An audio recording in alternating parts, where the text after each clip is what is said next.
అందరికీ నమస్కారం. దొంగ ఓట్లు వేయకుండా ఉండేందుకు స్థానిక సంస్థల్లో మనకు కొన్ని నిర్బంధ గుర్తింపు విధానాన్ని అమలు చేయడానికి ఎన్నికల సంఘం సూచించింది. మరి అవి ఏ గుర్తింపు కార్డ్స్ మనం అమలు చేయాలి, గుర్తింపు కార్డు లేకుండా ఓటర్ స్లిప్ తోటి వచ్చిన వాళ్ళని మనం అలో చేయడం వల్ల అనేక సమస్యలు కూడా వచ్చే అవకాశం ఉంటాయి. కాబట్టి ఆ గుర్తింపు కార్డు ఖచ్చితంగా తేవాలి. ఏ గుర్తింపు కార్డు తీసుకురావాలనేది అంశాన్ని నేను ఈ వీడియోలో వివరిస్తాను. ఖచ్చితంగా ఏ గుర్తింపు కార్డు తెచ్చినా అది ఫోటోతో కూడినది అయి ఉండాలి. మరి ఆధారు తీసుకురావచ్చు, అలాగే పాస్పోర్టు సంబంధించి తీసుకురావచ్చు, డ్రైవింగ్ లైసెన్సు, అలాగే కేంద్ర ప్రభుత్వాలు, ప్రభుత్వ రంగ సంస్థలు, స్థానిక సంస్థలు లేదా పబ్లిక్ లిమిటెడ్ కంపెనీలు ఉద్యోగులకు జారీ చేసిన ఫోటోగ్రాఫ్లతో కూడిన సర్వీస్ గుర్తింపు కార్డు. అంటే ఇప్పుడు పబ్లిక్ సర్వీస్ సంస్థల్లో పబ్లిక్ లిమిటెడ్ సంస్థలు అన్నప్పుడు, పబ్లిక్ లిమిటెడ్ కంపెనీస్ అన్నప్పుడు మరి టాటా, రిలయన్స్ ఇలాంటి పబ్లిక్ లిమిటెడ్ కంపెనీస్ కూడా అవి వస్తుంటే, బ్యాంకులు కానీ, ఎస్బీఐ, మిగతా అనేక రకాల సంస్థలు అయితే పబ్లిక్ లిమిటెడ్ కంపెనీ అవి జారీ చేసిన వాటిని కూడా మనం అలో చేయొచ్చు. ప్రభుత్వ రంగ బ్యాంకులు, అలాగే ఈ డీసీసీబీ కానీ, టీఎస్, సిఓబి ఇవన్నీ కూడా, ఇవి కానీ ఎస్బీఐ, మిగతా అన్ని రకాల బ్యాంకులు, ప్రభుత్వ రంగ బ్యాంకులు మాత్రం మనం అలా చేయాలి.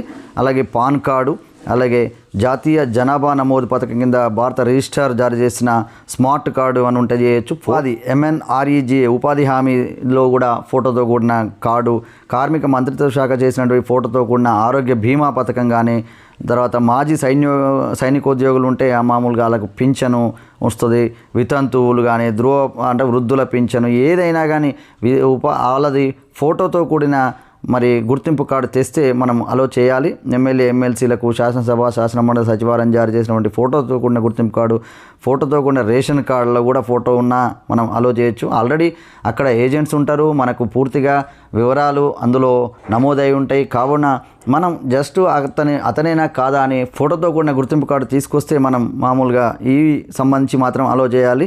ఫోటోతో కూడిన స్వాతంత్ర సమరయోధుల గుర్తింపు కార్డు, తర్వాత ఏదైనా ప్రాధికారం ఇవ్వబడిన అధికారిచే జారీ చేసినటువంటి ఫోటోతో కూడిన SC, ST, BC వాళ్ళకి సంబంధించి ఏవైనా కార్డు, ఫోటోతో కూడిన ఆయుధ లైసెన్సు, ఫోటోతో కూడిన వికలాంగుల ధృవపత్రం, లోక్సభ, రాజ్యసభ, సచివాలయం జారీ చేసిన ఫోటోతో గుర్తింపు కార్డు, తర్వాత పట్టాదారు పాస్ పుస్తకంలో కూడా ఫోటోలు ఉంటాయి, అది కూడా మనం యాక్సెప్ట్ చేయొచ్చు. ఓటరు సమర్పించినటువంటి ఎపిక్ కార్డులో ఏదైనా చిన్న పొరపాట్లు కనుక ఏవైనా ఉన్నట్లయితే వాటిని ఉపేక్షించాలి. మామూలుగా ఎపిక్ కార్డ్స్లలో చాలా మిస్టేక్స్ అయితే జరుగుతుంటాయి. కాకు డేట్ ఆఫ్ బర్త్లో కానీ, లేకపోతే ఇంకేమైనా పేరులో కానీ, సర్నేమ్లో కానీ ఏమైనా తేడాలు ఉంటే, మామూలుగా సర్నేము అత్తగారింటి ఇక్కడ ఒకటి ఉంటుంది, కొన్ని చేంజెస్ రావచ్చు.